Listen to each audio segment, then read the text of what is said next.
Every time some new technology appears, or some government changes its policy, or a social media company tightens its regulations, somebody says, George Orwell's 1984, it's happening right now. We're living in 1984.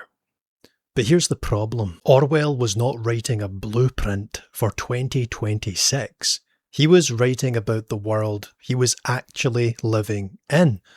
A world defined by communism, Stalinism, Nazism, totalitarianism, propaganda, all this craziness of the early 20th century in Europe.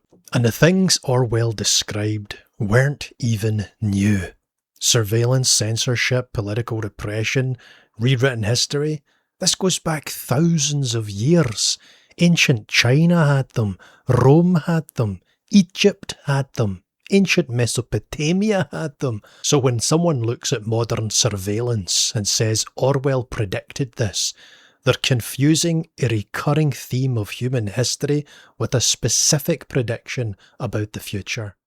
And that's exactly the same mistake people make with biblical prophecy. You see a war, end times. An earthquake, end times.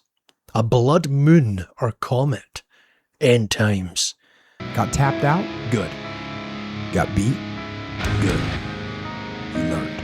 But wars, earthquakes, strange things happening in the heavens, these are not uniquely modern. Every generation has had them. In fact, Jesus' own generation had them. Matthew 24 speaks of wars and rumours of wars. And before the destruction of Jerusalem in AD 70, the Roman world was thrown into extraordinary political chaos, including civil war during the year of the 4 emperors. Earthquakes, they were happening too. Tacitus records earthquakes in places including Crete, Smyrna, Chios, and Campania in the periods leading up to Jerusalem's destruction. And then there were the signs in the heavens. Josephus records extraordinary signs before Jerusalem fell, including a comet described as resembling a sword hanging over the city. Now you can dismiss all of that if you want, but here's the point. These things don't become prophetic simply because they happen in our century. Tyrants rise, wars happen, earthquakes happen, political systems fail, human beings repeat the same cycles, the same patterns of behaviour. The mistake is to notice those patterns and think they speak of a prophetic timetable that applies to us. But Jesus wasn't speaking into a vacuum. The Olivet Discourse was addressed to his disciples in the world of Second Temple Judaism. Revelation was written into that same historical world. And the New Testament repeatedly describes these events as being near. Then came AD 70. Titus breached Jerusalem. The temple was destroyed. And Jesus' prediction that not one stone should be left upon another became reality. So perhaps we should stop reading scripture through today's headlines. Those first century saints said that the things that happened in the past were for them, upon whom the ends of the ages have come. Jesus said, "These are the days of vengeance, that all things written shall be fulfilled. Little children, it is the last hour. Revelation, the book of things which must shortly come to pass, come on."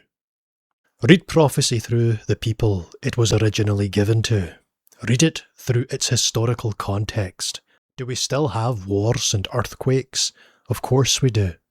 The key is to identify the historical events that Jesus actually spoke of and the time that he said they would actually happen. Now here is a bigger point for full preterism. You do not win a culture by having the better argument. It's not some gladiatorial match where Don Preston stands there heaving chest, surrounded by the corpses of everyone he's just defeated in debate, throws down his shield, raises his battle axe and shouts, Are you not entertained? Are you not entertained? Is this not why you are here? That's not how ideas actually win. The futurist view is lived. It's in the people who marry us, bury us, invite us round for dinner, invite us to their churches, their institutions, they write books, they produce films, they're in politics and education. It's reproduced by people who hold positions of respect and authority.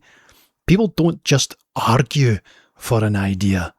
They live inside the idea. They reproduce the idea by living in it. Even though preterism is true, we can't expect winning a few debates here and there to change that. Okay? That is a deep social integrated system of beliefs and subtle relationships. We have to actually build something. Do the conferences. Get involved, take roles of leadership, make things, speak publicly, right? Put people in positions within the culture where they can actually influence others. We've got to increase that sphere of influence, because truth isn't just something you win an argument about and then put back on the shelf. You know, you live it. You have to live it, you have to build with it, and if it's the truth and it's married to love, then it will produce something good. That's what I believe. That's what I'm in this for. It's not just about winning debates, it's about building a world in which the truth we believe can actually be lived. So that's what I'm trying to build. I'm doing a PhD, I'm developing the research. I'm trying to create a channel that's more than me just sitting in front of a camera talking in my room alone. I want to get out there. And that's what I'm trying to do here. We've already shown that this can be done. We managed to get the book in full Preterism published and distributed internationally. Amazon, Walmart. And believe me, that was no easy feat getting a Christian publisher to get that one out. It's a pretty serious subject and not exactly a walk in the park. No. Because we're not going to make any differences standing on the sidelines waiting for somebody else to do it. If we're going to make changes, then we need to be the ones to do that. We've already got the book. Now let's see what else we can build.